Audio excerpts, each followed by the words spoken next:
অথচ এইগুলো গুরুত্বপূর্ণ। তারপরে যেমন আল্লাহ তাবারক ওয়া তাআলা এক আয়াতে বলেন, ওয়ালা ইন সাআলতাহুম লা ইয়াকুলুনা ইন্নামা কুননা নাখুযু ওয়া নালআবু।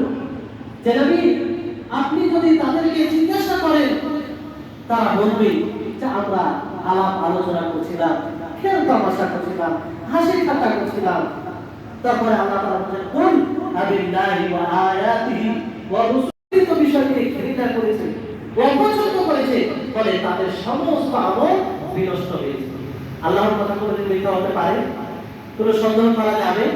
এটা আল্লাহ তাআলা বলছেন যে ঘৃণা করার ফলে, অপছন্দ করার ফলে তাদের ঈমান নষ্ট হবে। আপনার ঈমান নষ্ট হবে, যেন কোনো মতেই তাদের সমর্থন করা যাবে না, তাদের সাথে গভীর বন্ধুত্ব করা যাবে না। আল্লাহ তাবারক ওয়া তাআলা বলেন, ইয়া আইয়ুহাল্লাযীনা আমানু লা তাত্তাখিযুল ইয়াহুদা ওয়ান নাসারা আউলিয়াআ বা'দুহুম আউলিয়াa'u বা'দ ওয়া মান ইয়াতাওয়াল্লাহুম মিনকুম ফাইন্নাহু মিনহুম। যে হে মুমিনগণ, তোমরা ইয়াহুদ ও নাসারাদেরকে বন্ধু বানাও না, তাদের সাথে গভীর সম্পর্ক রাখো না, কারণ তারা এক অপরের বন্ধু। আর যারাই তাদের সাথে বন্ধুত্ব করবে, গভীর সম্পর্ক রাখবে, তারা তাদেরই অন্তর্ভুক্ত হয়ে যাবে।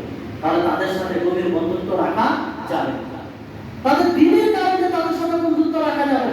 বাকি আপনি ব্যবসা বিজনেস করছেন, প্রয়োজন পড়ছে, কোনো সমস্যা নেই, ব্যবসা বিজনেস তাদের সাথে করতে পারেন, কিন্তু গভীর যে একটা আন্তরিকতা, সেই আন্তরিকতা তাদের সাথে রাখা যাবে না।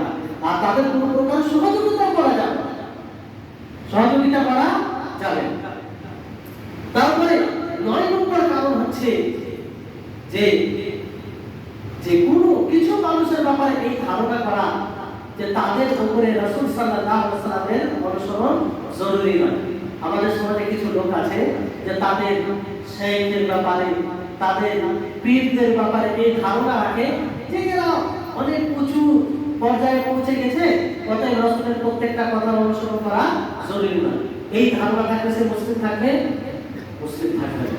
আল্লাহ তাবারক ওয়া তাআলা বলেন, হে নবী, আপনি বলে দিন, কুল ইয়া আইয়ুহান নাসু ইন্নী রাসূলুল্লাহি ইলাইকুম জামিআ, যে আমি সারা বিশ্বের মানবজাতির জন্য রাসূল হিসেবে প্রেরণ। কোন মানুষ রাসূলের ইতাআত থেকে বঞ্চিত হবে না, সকলকে তার ইতাআত করতে হবে, তার অনুসরণ করতে হবে। তো কারো ব্যাপারে ধারণা রাখা যে সে অনেক উঁচু পর্যায়ে পৌঁছে গেছে, তার অনুসরণ করতে হবে না, এটা ঈমানকে নষ্ট করে দেবে। কি করে দেবে? ঈমানকে নষ্ট করে দেবে। সম্মানিত উপস্থিতিগণ, দশম যেটা মুখ্য কারণ হচ্ছে, সেটা হচ্ছে যে আল্লাহর দ্বীনকে ইগনোর করা, আল্লাহর দ্বীনকে উপেক্ষা করা। এটা খুব বড় বিষয়, আমাদের সমাজে অনেক পাওয়া যায়। আপনারা ভাববেন কি করে?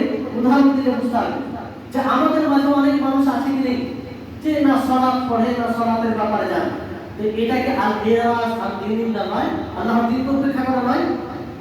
যে এক জায়গায় দ্বীনের আলোচনা হয়, তা সত্ত্বেও সে তার বয়স 40 বছর হয়ে যাচ্ছে, অথচ সে সালাতের নিয়ম সঠিক মতো জানে না। এটা আল্লাহর দ্বীনকে উপেক্ষা করে না। সে যদি গুরুত্ব দিত, তাহলে সালাতের নিয়ম জানতো না? অবশ্যই জানতো। অনেক সময় বলবে, যেমন ধরেন সালাতের কথা বলবে, সালাত পড়ে কি হবে? যারা সালাত পড়ে তারাই তো বদমাশ বা তাদের ব্যবহার খারাপ। তার মানে সে সালাত থেকে বিমুখ হয়ে যাচ্ছে। বড় দুঃখের সাথে বলতে হয়, যারা এমনকি আপনি কিছু মুসলিম আছে তাদেরকে যদি সালাতের কথা বলেন, তো আপনার বিপক্ষে ষড়যন্ত্র করবে, আপনার কি করে ক্ষতি করবে সেটা সে চিন্তা করে। অনেক সময় এরকম শোনা যায় যে একটা রোগে ধরেন 10 জন 12 জন আছে, তার মধ্যে 2 জন 1 জন হয়তো সালাত করে, তাদেরকে বাধা দেয় যে তোমরা সালাত করে আমাদের রুমে থাকো। এরা কি মুসলিম? এদের ঈমান ঠিক থাকবে? কোনো মতেই না। তাদের কারণ হলো এটাই যে তারা ফজর ও সালাত আদায় করতে যায় তো চুরি হয়ে যায়। এই কারণে তারা নিজেও সালাত আদায় করবে না, অন্যদেরকেও সালাত আদায় করবে না। অথচ এরা দাবি করে যে আমরা মুসলিম। সম্মানিত মুসলিম, এই দিনের সাথে একটা ভালোবাসা, এই দিনের সাথে একটা মনোযোগী, এটা হওয়া আবশ্যক। আবশ্যক। এই যে এই 10টি মুখ্য কারণ আপনাদেরকে বলা হলো, খুবই গুরুত্বপূর্ণ, খুবই গুরুত্বপূর্ণ। আপনারা সকলে ধোঁকা আপনাদের পূরণ করতে পারবেন। দিনের ধোঁকা সবচেয়ে বড় ধোঁকা। আজকে দুনিয়াতে অনেকেই দাওয়াত দেয়, অনেকেই সবকিছু করে, অনেকেই আছে শিরকের দিকে দাওয়াত দেয়।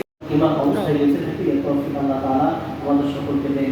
আমাদের মধ্যে যেন ইমান ভঙ্গের কোনো কারণ না আসে, আর এই কারণ থেকে যেন আমরা সতর্ক থাকি। শেষে আমরা দোয়া করব বিশেষভাবে এই মজলিসে যে ফিলিস্তিনি ভাইদের জন্য, তারা খুব বড় আল্লাহ তাবারক ওয়া তাআলা প্রেরণ করছেন, আর সেই শিরকের দিকে কিছু মানুষ আজকে দাওয়াত দেয়। এই জন্য সজাগ থাকা, ব্রেন মস্তিষ্ক আল্লাহ তাআলা আপনাকে দিয়েছেন, এটাকে ঘাটা না, এটাকে অন্ধকারে রাখেন না। পাখির বিষয়ে যেমন আপনি সজাগ